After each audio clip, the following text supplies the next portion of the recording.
Today I'm going to talk about one of my most favorite projects that I ever worked on. Keia Wai Ola, this living water, was the inaugural exhibit for the Maui Arts and Cultural Center. It was a project that I particularly like working on because it involved people, it involved the community. And I think that that's the basis of what makes, it's my work, or has made my work over the years very interesting and very exciting. I like working with people. I'm a former Peace Corps volunteer doing community development work in 5 small villages in northern Iran in the mid-60s. And I feel like I'm still doing community development work, that putting together exhibitions are a form of community development. And Keia Wai Ola, I think, is one of the best, really the very best examples of that kind of interaction between people in a community. And for me, the excitement is once an idea gets going, it's exciting to just see how people come together and work together to make things like this happen. I was involved with the Maui Arts and Cultural Center from almost the very beginning of their planning. I think it might have been even before they even knew who the architect was going to be. They called me over there and I met with them regarding, should they even have something like a arts and culture center. And we went through a process of, thinking and talking about this and what it should include and, how far they should go. And so I had a long sort of term commitment with the people of Maui on the development of the center. And when the center was finally built and it came time to do the first exhibitions in there, they had a question of, well, what are we going to do for our first exhibition? And of course, they felt that they really wanted to do something with art. This was what it was, the Maui Arts and Culture Center. It's what they were looking forward to having for years. And the first one, logically, should feature major art, major works of art on Maui. And so they called me over to Maui to meet one weekend. Dwayne Preble, who was a professor here at the university, and I went over there. And we met with a group of people in a little cottage out at McKenna. Over that Friday, during the day, and through our discussions, we finally came to the conclusion that maybe this first exhibit shouldn't be an art exhibit. That it somehow, an art exhibition would be elite. I mean, it would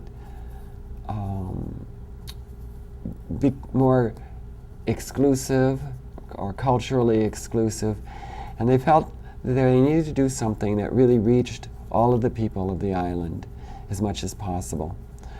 And that for me was very exciting because I began to think that really is reaching out to the community, and that was what was really the impetus for the development of the Maui Arts and Culture Center.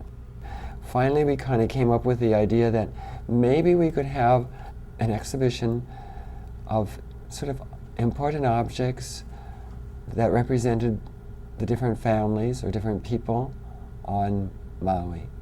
And everyone sort of liked that idea, but there were still others, that wanted to be really, these should be art objects and not necessarily just any object. And then Dwayne Preble expressed, well, anything that people really hold dear to them, that are important to them, in his estimation, they become a work of art. So he argued that the realm of things that could possibly be in this exhibit could be larger than what we usually consider as art. And so then we just said, well, how are we going to find these objects became the next issue. How are we going to find what there is in the community? We went through some discussions of what this might be, and we had no idea really what we were going to find. So we started talking about that, and I said, well, is there someone in the community that we could maybe talk to, that we could interview tomorrow and see whether our little plan works? Because what we really needed to do was we had decided that the only way we were going to find these things was to go out and visit people and do what is basically an oral interview and try to find out what they have that is very meaningful to that family or to those individuals. So they came up with, I said, I don't want to go to some wealthy person's house.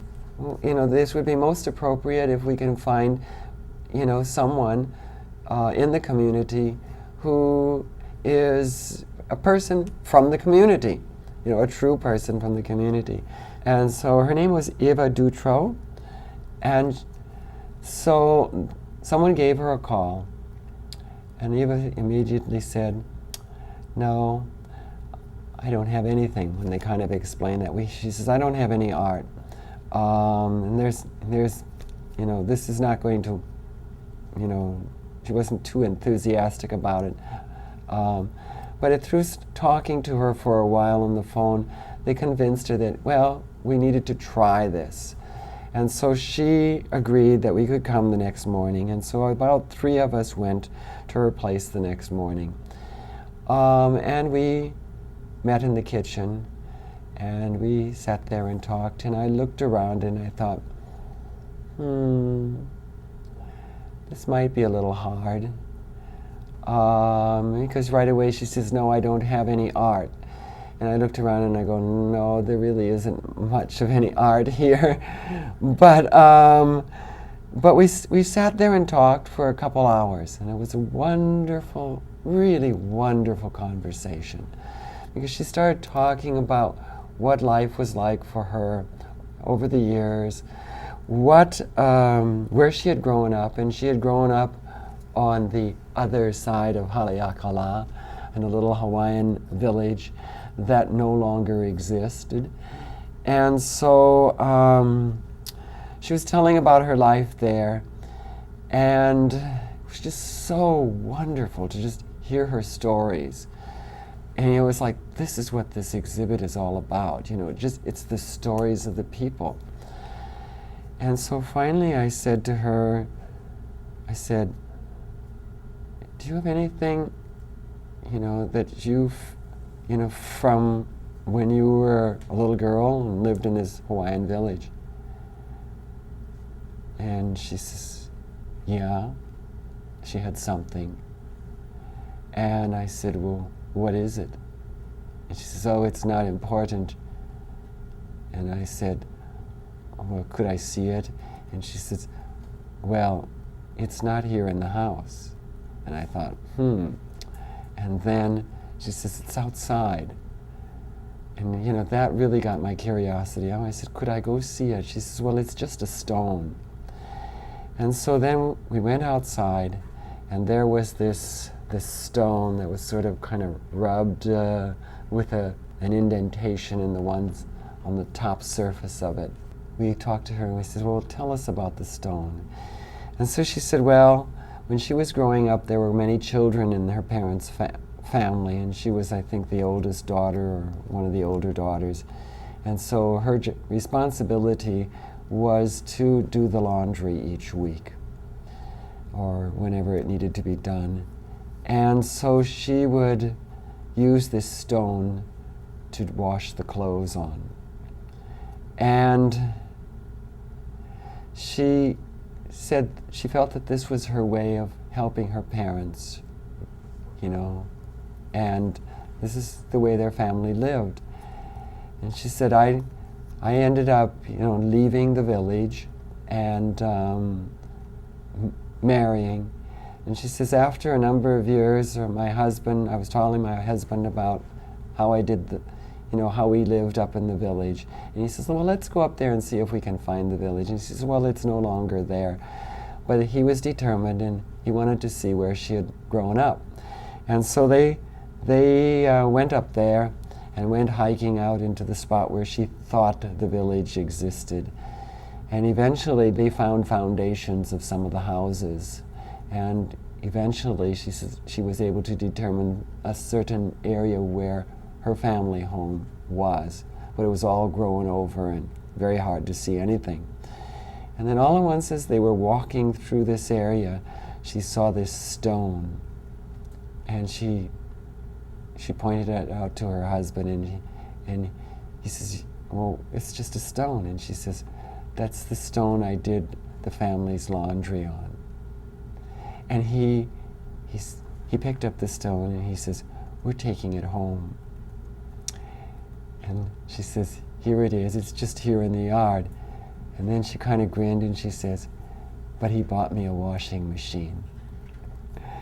It was so beautiful. It was like, yes, the whole idea is going to work. It's just going to make it. It was just the perfect solution to this exhibition. So with her wonderful story and this great stone, we knew we were off on our process to a great concept, a great idea. And over the process of a couple years, several people, or a number of people, went off and did these interviews, interviewing quite a few people on Maui, generally families or individuals from family.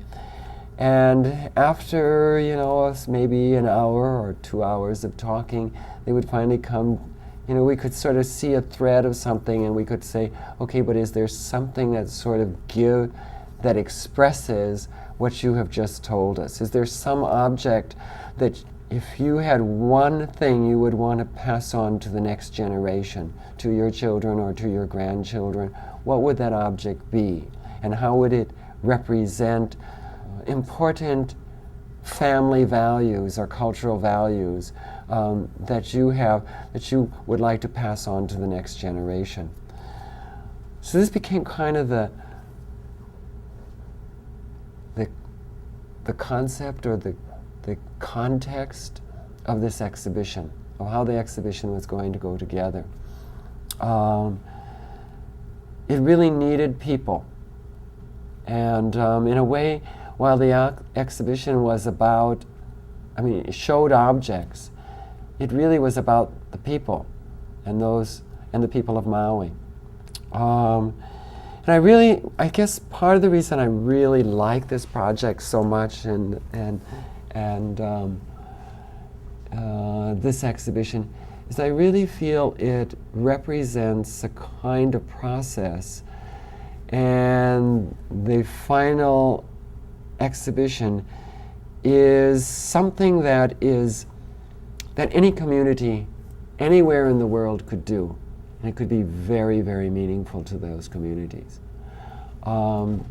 This idea of involving your community, of involving the people, and getting their stories and telling their stories through some object.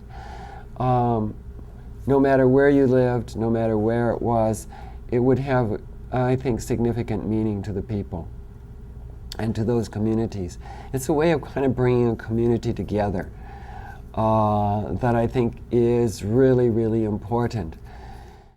As far as I know, we never taped anyone. I think in retrospect, it might have been very good if we had taped people.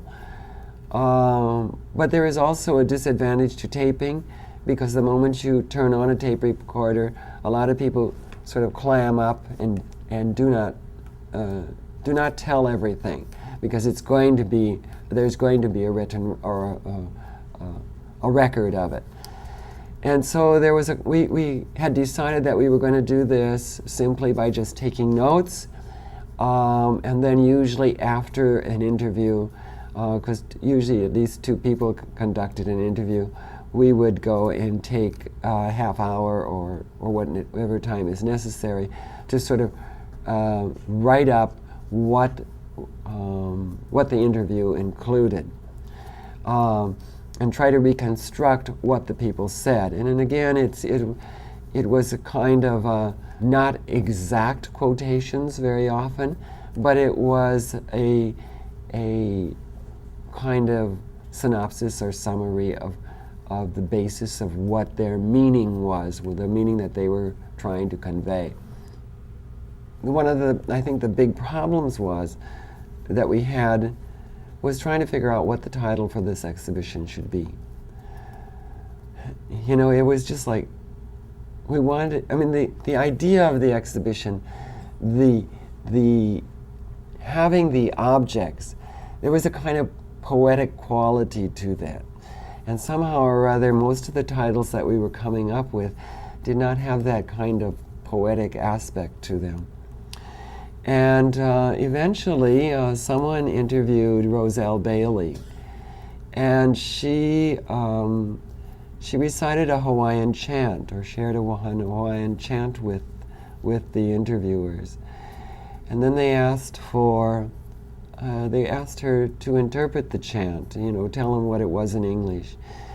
And she said that it basically meant, I have done the work correctly. And I say that you are now the guardian of this living water. It was such a powerful statement.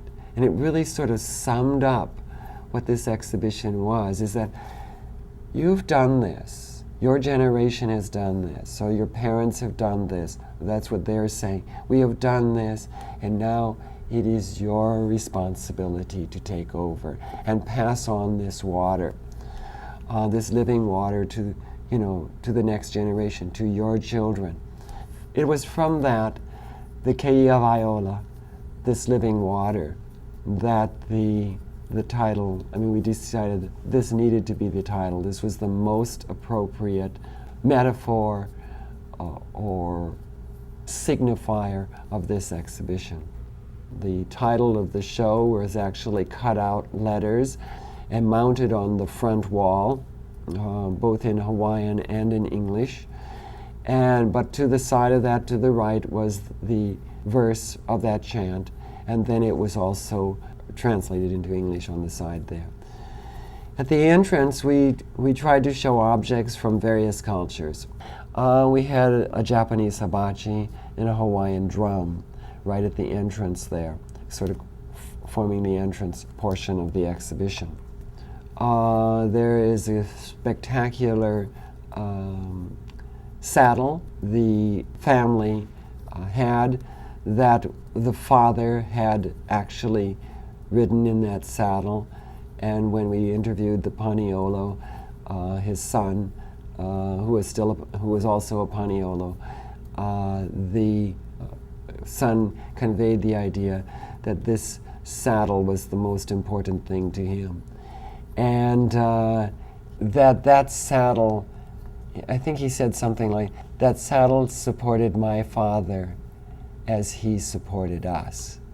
It was just a sort of beautiful way of putting his kind of feeling and respect for his father.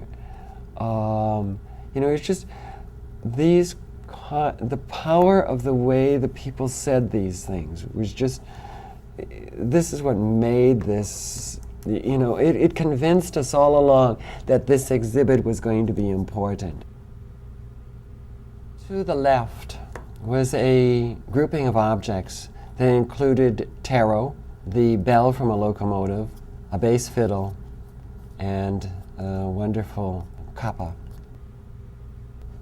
I think one of the things I like to do when I'm putting an exhibition together is show that there's more about human beings that we are alike than we are different. In other words, even though culturally we may have had different backgrounds, that there are certain values that we hold as human beings that are sort of really universal. And this, by juxtaposing sort of diverse objects, you can kind of convey that idea. And so we might have something from someone who's Hawaiian, next to something that is from someone who is Japanese or someone who is Chinese. And so that there are these kinds of commonalities that bring people together. And that's part of what this exhibition, I think, was all about. Anyway, this was an interesting little grouping, because one of the things that we wanted to do is what happened when we interviewed a certain Hawaiian family out at Hana, they mentioned that to them the most important thing was the taro. That was, really most important to this family. And that became a real problem for us, because we were thinking, how are we going to show this? Are we just going to bring some of the corms or the roots of the taro and put it there? Or do we put out some fresh poi every day? Or do we have someone take a photograph of the taro? Or maybe we could have someone draw the taro. There was a lot of different possibilities of things we could do, but nothing seemed to sort of get to the essence of what that taro was, which was the taro itself, the plants, which was important to the family. And this is what they wanted to make sure was passed on from generation to generation. And so finally we came up with the idea that yes, we would build this platform. We would have this big tub there on the platform or within the platform, and we would have actual taro growing in it. So we made arrangements with the family to dig up some of the taro and bring it into Wailuku, and we would plant it in this tub. Well, they brought it in, and by the time they made the hour-long trip along the Hana coast, the taro was totally limp and it just would not revive. So it looked terrible. So I thought, oh gosh, our plan is not working. What are we going to do? Do we go back to some photographs or some other plan? And I was determined that we've got to have the real taro from this family in this exhibition. I mean, that's what it was all about. It's just a drawing, a photograph. It's just not going to be the same thing. And so we finally came up with the idea that we talked to the family, and we said, well, what if you brought the taro in the middle of the night when the weather is cool, and if you drove all the way in from Hana with your taro, do you think it would still be alive? They said, well, they didn't know, but let's try it. So they tried it. And when they got it into Wailuku, Kahului area, to the Arts and Culture Center, the taro was still fresh. We planted it in the tub, and it grew beautifully throughout the duration of the exhibition. So it was really a very, very exciting thing to have in the exhibition. Very meaningful, I should say, to have in the exhibition. As we move through the exhibition, you'll notice that all along there's this constant juxtaposition of different kinds of objects from different echelons of people, different ethnic groups, different people with different lifestyles. And that's what we were trying to get. But we would juxtapose. A case might have, as you see there on the left, Japanese immigrant objects that were used in the pine and cane fields. Another person might have things that were of Hawaiian, from their Hawaiian families, or Portuguese, or Japanese, Chinese, Filipino. So there was a great variety of objects in the exhibition. I mean, we were really intent on not just, just getting objects from a certain segment of the population. We wanted, everything from the surfers to someone who might be very wealthy. I think one of the very interesting pieces was the quilt that's on the wall and sort of in the background there. Lucy Aina Fong loaned this beautiful Hawaiian quilt, and I think the label pretty much describes or gives the idea of of what the nature of these labels in the exhibition were about, or how they were developed. I'm going to read the label that we had for the quilt by Lucy Aina Fong. "Don't bring any more peaches," Lucy Aina admonished her suitor as he sat beside her in the Hana Theater. Harry Fong longed to pursue the acquaintance of the pretty young woman who each morning on her way to work at Hana Hospital crossed the bridge that he was constructing. Previously, she had ignored him, even when he brought her keokea peaches to the hospital for her. But now, despite her reluctance, she grew to like the young man. They were married in 1947. When Harry brought Lucy to live in Keokea, his mother made this quilt for Lucy. For her, this quilt was this was the treasured object.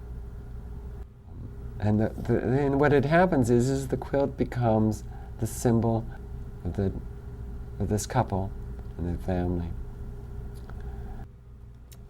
Next to the quilt is one of the more interesting objects in the exhibition, and that is the vase of Gibera daisies. We went to the house of a fairly wealthy Kama'aina family on Maui, and the house was just full of wonderful antiques and beautiful objects of art, and I was just sort of overwhelmed in that particular visit that I made and that interview that we conducted. And it was like, the people were so generous and said, we could have anything we wanted in there. And it was like, oh my gosh, how does one begin to make a decision on any one of these wonderful objects? And that became the big dilemma in this particular case, because the whole exhibition could have been just from their house. And as we walked out the back door, we went through the house, several stories of the house, and as we eventually came back downstairs, we went out the back door of the kitchen. And as we were walking out the back door, I saw this sort of little garden area with all these Gibera daisies, pink daisies there. And I commented about how beautiful they looked. And then they related this story about how the original plants were originally brought from New England by the missionary family. And they planted them there. And the tradition in the family is that every time someone in the family gets married, on their wedding day they are given some of those plants. And so these plants they keep going from one generation to the next. And when I heard this story, I said, that's it. That's what we need. This is what symbolized the sort of continuity of that family, something that was extremely important, that had come all the way from New England and now was being handed down from one generation to the next for years and years and years, for probably a couple hundred years already, or nearly a couple hundred years. So it gives you an idea of the nature of what this exhibition was. It wasn't always about the most important object monetarily. was about the meaning of these objects to the the meaning of these objects to the people. And what was exciting is that every so many days, this family would rush down from Kula with a fresh bouquet of Gabera daisies, and they would replace the ones that had gotten a little wilted from being in the gallery. So it kind of gives you an idea of what this, how this exhibition came about.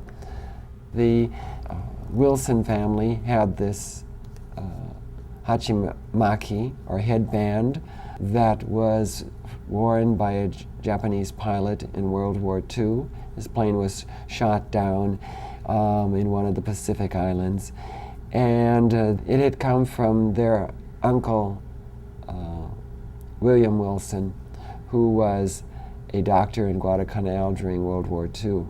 As he was trying to help the Japanese pilot, the pilot died, and just before he died, he handed the headband to the doctor. And in Japan, it was very important that these headbands, which contained the family name and messages from friends, would be given back to the family. And the Wilson family for years tried to find the Japanese family to return this headband to them. They were never able to. And so for them, this, even though they have no relationship to the Japanese family, they don't even know,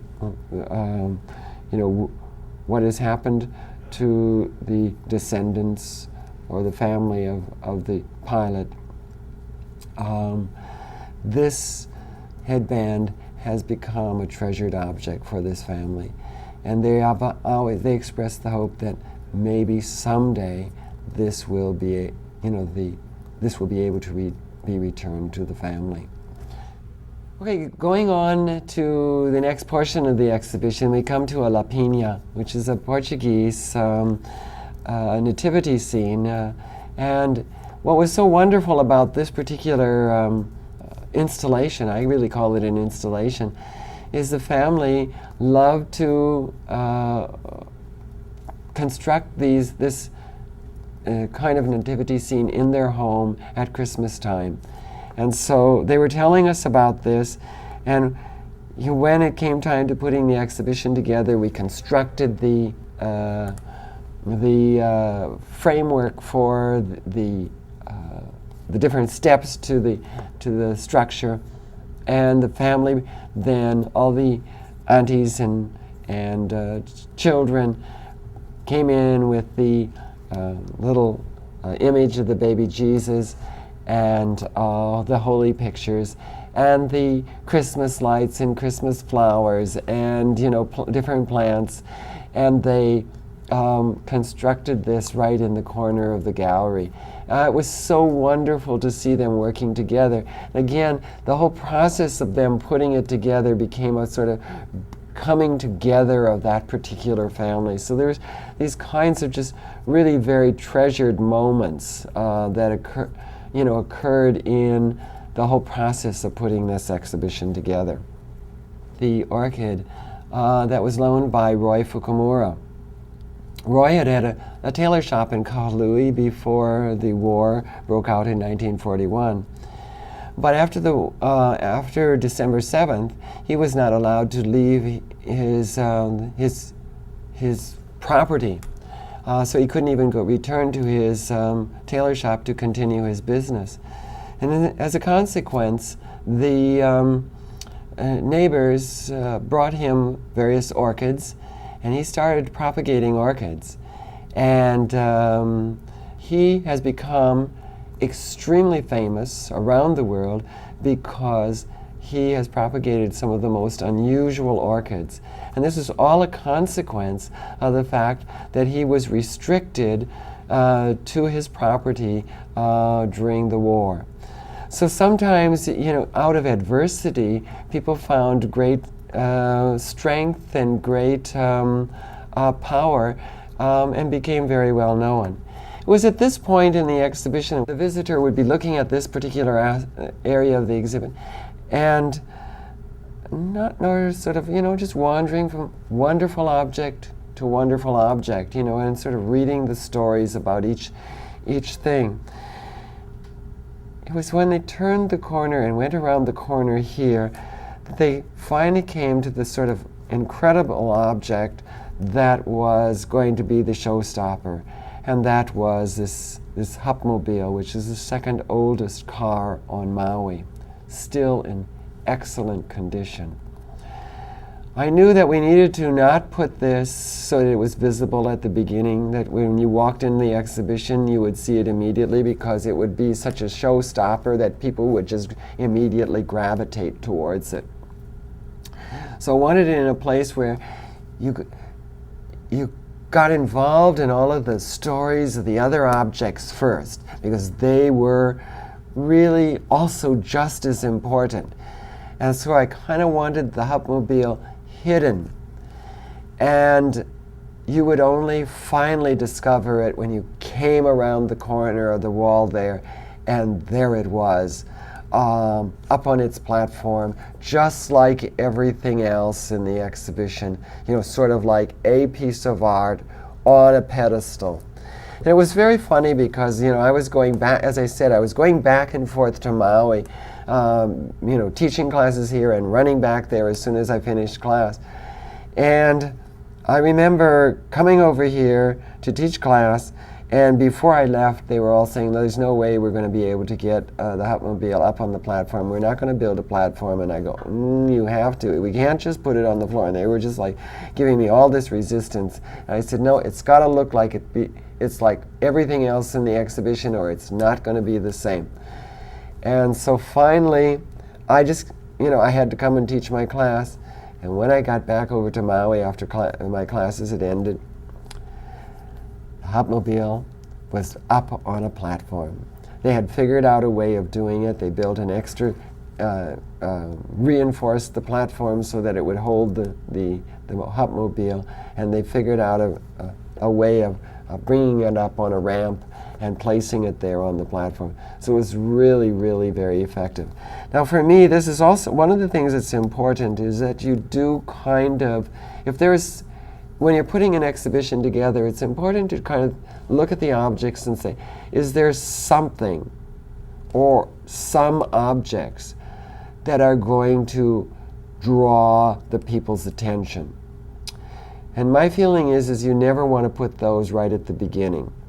Because if you do, everything else is going to sort of look secondary, or people are going to become so attracted to that they're not going to bother to look at anything else. And so that is why this was sort of maybe two-thirds of the way, placed about two-thirds of the way through the exhibition. It allowed people to get involved in the other objects first, and then they would finally see the Hupmobile. But the Hupmobile had its presence, and it was very, very exciting. But one of the things that really caused a lot of tears in the exhibition were the hooked rugs. Julie Schoenecker loaned them, and they had been made by her mother. And when people read this label, you could almost be assured that they would have to get out a handkerchief. Label says, "My mother had a dream about making hooked rugs. But first, Julie's mother had to work as a dressmaker to support her children.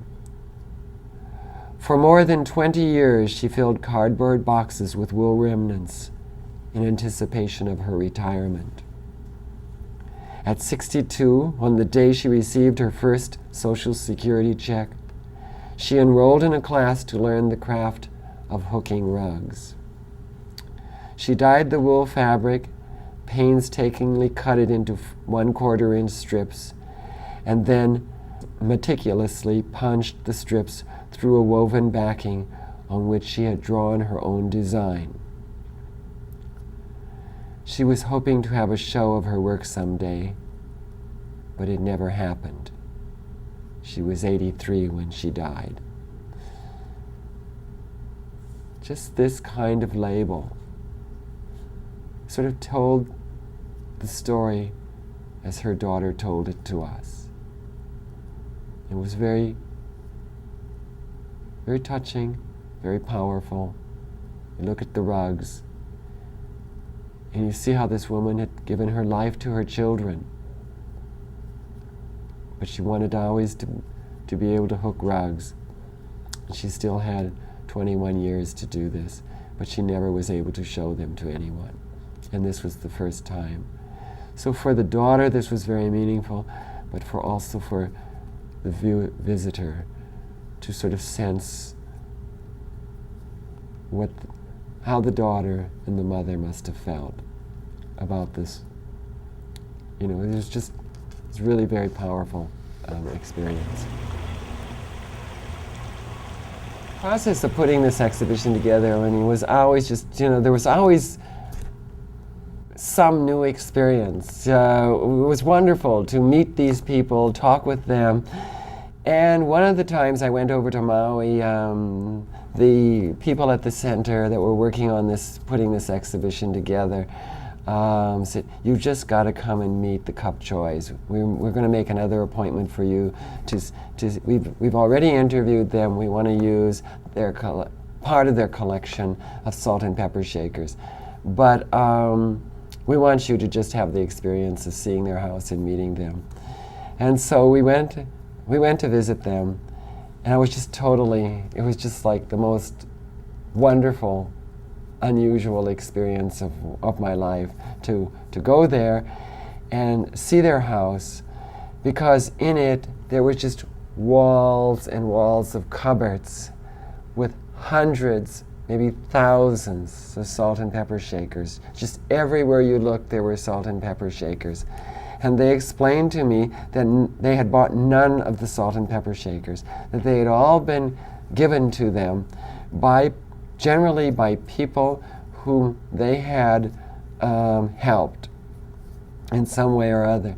But what the Kapchois would often do, especially as early as the 70s, when people were sort of living on or come and visit Hawaii, the hippie kind people they would camp.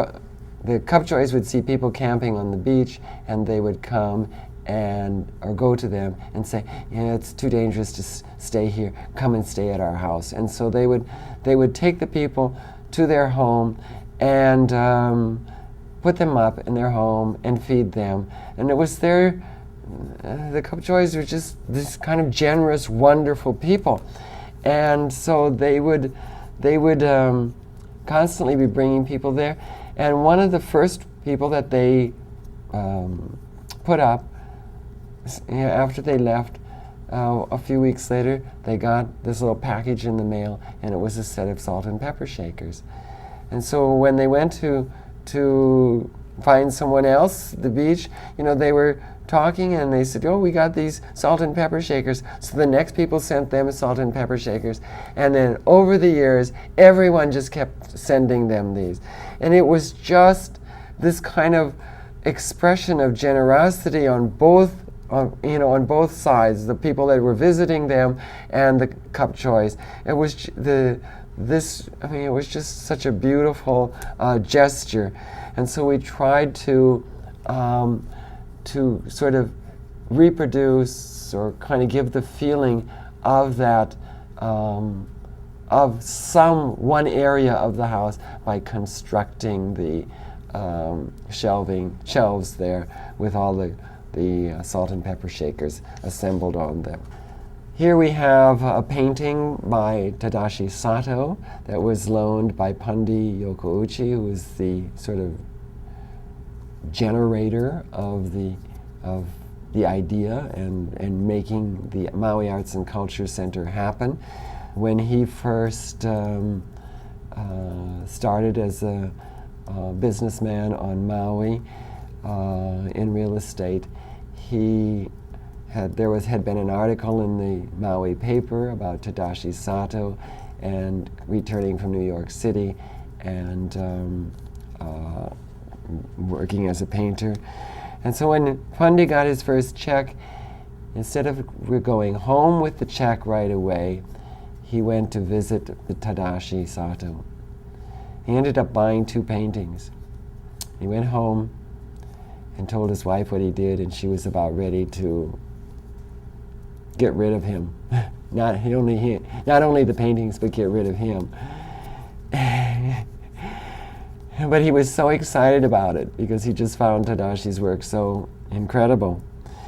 And we ended up wanting to borrow one of those because it kind of showed something very important. It's one of the greatest works of art. I mean, art with a capital A in the exhibition. But it showed a friendship, but it also showed the beginning of the career of a very important person who made the arts happen in Hawaii. He was the first chairman of the State Foundation on Culture and the Arts. Great supporter of the arts, and without Pandi Okauchi, the Maui Arts and Culture Center would have never happened. Then on another interview, I went over and we made arrangements to see Tadashi Sato. And of course, I had known Tadashi, but not well. He was very excited that I was coming to see him and visit him at his house and studio. And so when we went into his studio, he immediately started bringing out painting after painting to show me. And finally I said, this is so wonderful to see your work. I really, it was such a great experience. But that's not what I'm here for. I said, we already have one of your paintings in the exhibit. It is one of the ones that Pandi Okauchi has. So I'm not here to get a painting. I'm really wanting to hear your stories. What your life has been like. I said, please tell me something about what it was like working in New York City. So he started relating different stories about his life there. He finally came to one where he told me about a friend of his in New York by the name of Larry Kim, who was a writer and struggling to make a living in New York. And Larry would often show up on the Sato's doors, at the Sato's door late at night, asking if they had any leftovers that he could eat, and they would probably be able to give him some rice and tea. But one night, Larry Kim showed up at his door very late. There was this loud knock on the door, and Larry had been to a party at the Waldorf Astoria where he had now was working, doing something for some Broadway play, and they were having a party after the performance at the Waldorf Astoria, and he overheard some of the directors and the actors talking about their art collecting, and Larry had imbibed a bit by that point, and he walked up to them and he said, "Do you know Tadashi Sato's work?" And they had never, of course, heard of Tadashi Sato. And he says, "Well, if you haven't seen a Tadashi Sato, you haven't seen anything yet." And they were so intrigued by, the sincerity of Larry Kim, that they finally decided, and Larry was very persuasive and said, "You got to come and see them right now." And so this was late at night.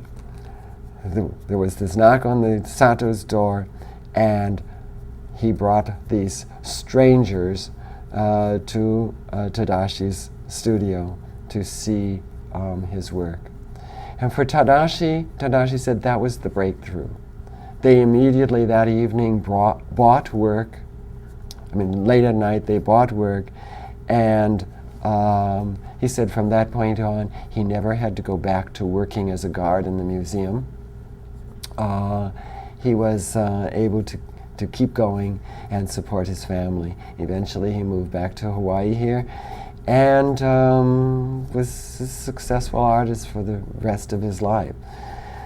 And I said to him, Tadashi, I said, "Do you have anything from Larry? Anything he ever gave you?" He says, "Yeah, I have one thing." And he walked back into sort of an area of his studio, sort of a closet, and he came out with this book, 2 volumes of Marcel Proust's Remembrance of Things Past. And I said, tell me about that. And he said that when Tadashi was leaving New York, Larry came to him with these 2 volumes of Proust's work with a beautiful inscription in it, talking about their friendship, that he was a truly great artist. It was such a beautifully written testament to Tadashi and to their friendship. I said, Tadashi, this is what I want in the exhibit. And so we have the book there, open to the inscription to Tadashi from Kim. Just before we sort of come to a close on this, I would like to talk about two pieces in the exhibition that kind of have a very interesting confluence of coming together in a way that's kind of like what the exhibition is about, the coming together of people and that. It's like water. The author of the essay for the catalog, Paul Wood, compares what happens to 2 great rivers coming together, and the waters, when they come together, flow together, and while they become one in the new river, they also, each water retains its own identity. And so there's a kind of beautiful analogy here. 2 works that really exemplify that confluence of waters coming together is the kappa on the wall here and the portrait next to it. When Rob Spencer went off to the mainland to college, he took with him this wonderful kappa that was made by his great-great-grandmother. In the process of, to him, that was a very, very special piece. It was his connection with Hawaii, and he had that hanging on his wall in his room. In the process of doing the various interviews, the people who were doing that one day interviewed another lady, and she mentioned to them that for her, there was a person that was very important to her, and that was her mother, who, even though she really wasn't of a generation that could run her own business, she was a very enterprising woman. And she said this portrait of her was very important because it had inspired the daughter to run her own business. In the process of talking, the people who were doing the interview realized that the lady in the portrait was actually Rob Spencer's great-great-grandmother. And yet, the 2 of them had sort of not known about the existence of the other. The family had been large, and, there was this, loss of sort of a memory of a connection. And so at the opening, what was so wonderful is the descendants of this lady, one who owned the kappa that was made by the lady in the portrait. The descendants got together for the first time. So there's wonderful little connections that were made through this exhibition. As we move on through the exhibition, and we're coming very close to the end of it now, one of the things that we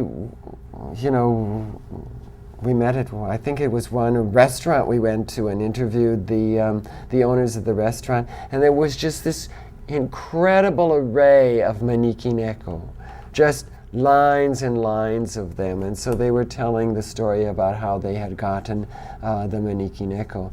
And we knew something of the importance of this to our culture here in Hawaii. You can also see in this view of the exhibition a nice view of the hupmobile in the distance and the rugs hanging on the wall. So one of the things when you're putting an exhibition together, while I didn't want to have the hupmobile visible from the entrance, I did kind of feel it was important to have a reference to it as you were leaving the exhibition. As we came to the end of the exhibition, the last statement on the wall was a statement made by one of the men who simply said, "The ocean is the school of learning." We used that as the closing segment of the exhibition, this closing statement, because it again makes a reference back to the idea of water and the confluence of water and the intermingling and the importance of water. This also became a conceptual problem for us to try to figure out how we were going to represent the ocean. Should we take a picture of the ocean? Should we go get a jar of water and put it in the exhibition? And we finally decided, no, again, that this needed to simply be a statement on the wall, that the strength of this, the power of this, was in the words that the man had used to express the importance of the ocean to him. So that was simply, again, screamed on the wall. One of the things that I learned in working on this exhibition is different characteristics of different cultures that I feel are very important. And for me, something that I felt was very, very significant was the fact that very often when we were interviewing Hawaiians, what was important to them was something that was intangible, something that was not an object, was an idea, like the ocean, the living water. It had these, the taro, in many instances, it was things that were very hard to figure out how we were going to represent them. And I began to think about this a lot because I felt there must be some significance to this. A lot of, especially Western cultures, a lot of cultures all around the world, they put great pride in the assembling of objects, of gathering of things around them. And yet for the Hawaiians, it's often something that is more nebulous, more intangible, that's important, such as the ocean, the water, the air, or whatever. And I began to think that this may have a lot to do with the fact that it is based on an oral culture. And I think that in oral cultures, as I say, the power of conveying the message is very significant to them. And looking back at this exhibition and sort of summarizing, it was a process of sort of a bunch of people brainstorming, coming together and coming up with an idea that went beyond any one individual. But the most beautiful part of it is the way people work together and the way this exhibition at the Maui Arts and Cultural Center represented the people of their community. I would love to do this I would like to do it on every island. I think it's something very, very important because it gets down to who we are, why we are here, and what is important to us, and what we want to convey to our children. These are important issues. It all has to do with values, human values.